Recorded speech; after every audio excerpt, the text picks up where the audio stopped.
मैं किशोरी झा सबको नमस्कार करती हूँ और मैं अपनी यूट्यूब चैनल किशोरी झा मैथिल पर स्वागत करती हूँ। आज मैं एक नया रेसिपी लेके आई हूँ। अभी तो मटर का सीज़न है, तो देखिए मैं ये मटर का साग लिया है। बहुत टेस्टी होता है और हेल्दी भी होता है। अभी मिलता है मार्केट में, तो आप ले आइए मार्केट से। और इसका और आलू के साथ में भुजिया बनाऊँगी।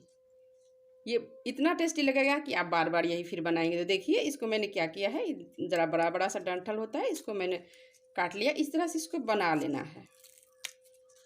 इसको काट के फिर ऐसे आप रख लीजिए। डंठल है, इसको आप फेंक दीजिए। जो मुलायम लगता है उसको आप बना लीजिए। इसी तरह से इसको, जैसे ये वाला है पोर्शन, इसको हम काट लेंगे, ऐसे इसमें रख लेंगे बनाने के लिए। और ये जो डंठल होता है इसको मैं साइड कर दूँगी।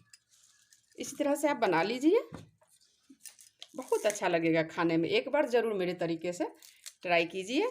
देखिए अब इसको मैंने इसी तरह से बना लेना है। अब उसके बाद ये देखिए ये लिया है और मैंने ये 2 आलू लिया है।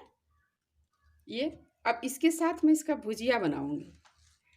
तो एकदम नॉर्मल सा है, आसान सा तरीका है, कुछ नहीं, और खाने में उतना टेस्टी है। अब जैसे इसको मैंने ले लिया है, इसी तरह से आप काट लीजिए सबको, मतलब बना लीजिए पहले, उसके बाद धो के फिर आप काट लीजिए उसको। अब देखिए मैंने बताया था कि मटर के साग और आलू का भुजिया बनाऊंगी। तो मैंने इसको धो लिया है, धो के काट लिया है। ऐसे पतला पतला सा काट लेना है, बारीक सा। और ये भुजिया काट लिया है मैंने। बस इसी तरह से बनाइए, बहुत ही अच्छा लगेगा। साग तो आपने बहुत बार खाया होगा हर तरह का। मटर का इस बार एक बार बना के देखिए मेरे तरीके से, तो फिर आप वही बनाइएगा। तो चलिए अब बनाते। मैंने काट के रख लिया है, अब मैं बनाने जा रही हूँ। कढ़ाई ले लिया है मैंने, इसमें देखिए तड़का लगा दिया है 5 फोरन का। अब मैं इसमें थोड़ा तेल डालूंगी। जिसको प्याज लहसुन खाना है वो प्याज लहसुन भी डाल सकती है। मैं प्याज लहसुन नहीं डालूंगी, बस थोड़ा सा तेल चाहिए। मैं बिना प्याज लहसुन की बनाऊंगी। अब ये तड़का मैंने 5 फोरन ले लिया है। जीरा भी ले सकते हैं, राई भी ले सकते हैं, जिसको जो आप लेते हैं वो ले लीजिए। फिर मैंने इसमें हरी मिर्ची काट के रखा है 2, उसको डाल देती हूँ।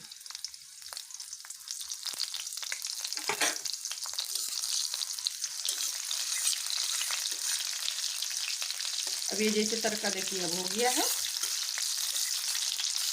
ये जल गया है।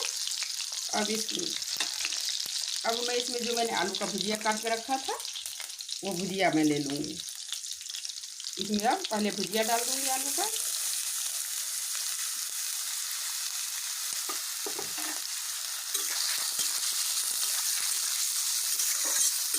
बहुत ही आसान है, कुछ ज़्यादा नहीं करना है, लेकिन टेस्टी बहुत होता है। और साग है तो हेल्दी भी होता है। और उसके बाद ये जो मैंने साग काट के रखा है मटर का, उसको डाल दूँगी।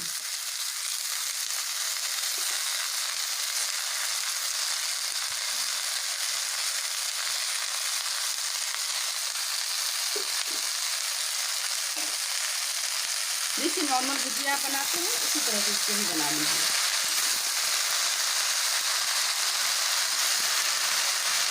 बहुत ही अच्छा होता है। अब इसमें ज़्यादा कुछ नहीं डालना है, बस मैं नमक डालूंगी थोड़ा सा अपने स्वाद अनुसार।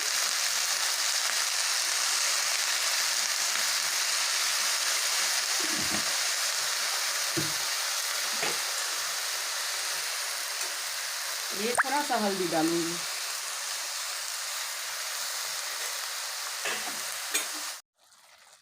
ये सब देखिए मैंने डाल दिया था सब कुछ, हल्दी और नमक, और कुछ नहीं डालना है। इसलिए बहुत हेल्दी होता है, कोई मसाला वसाला कुछ नहीं डालना है। तो देखिए कितना सुंदर अभी लग रहा है।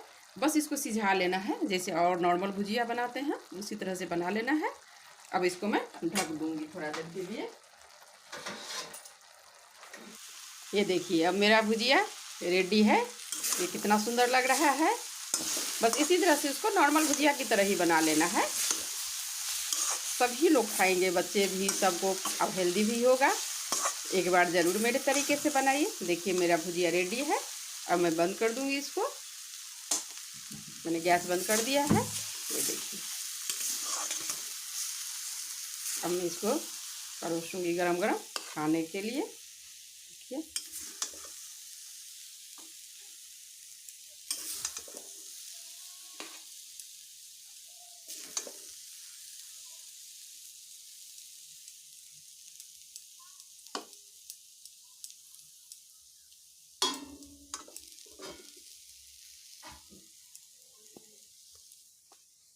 ये देखिए मेरा भुजिया कितना सुंदर लग रहा है। बस इसी तरह से बना लेना है। आप लोग भी एक बार ज़रूर बनाइए। देखिए मैंने खाने के लिए भुजिया परोस लिया है, कितना सुंदर लग रहा है। आप लोग भी एक बार ज़रूर बनाइए और खाइए, फिर कमेंट कीजिए कैसा बना है। और मेरे चैनल को लाइक्स और सब्सक्राइब ज़रूर कीजिएगा, साथ में कमेंट भी कीजिएगा जो कैसा बना है। नया चीज़ है, एक बार ज़रूर ट्राई कीजिए। मटर का साग, आलू का भुजिया। देखने के लिए धन्यवाद।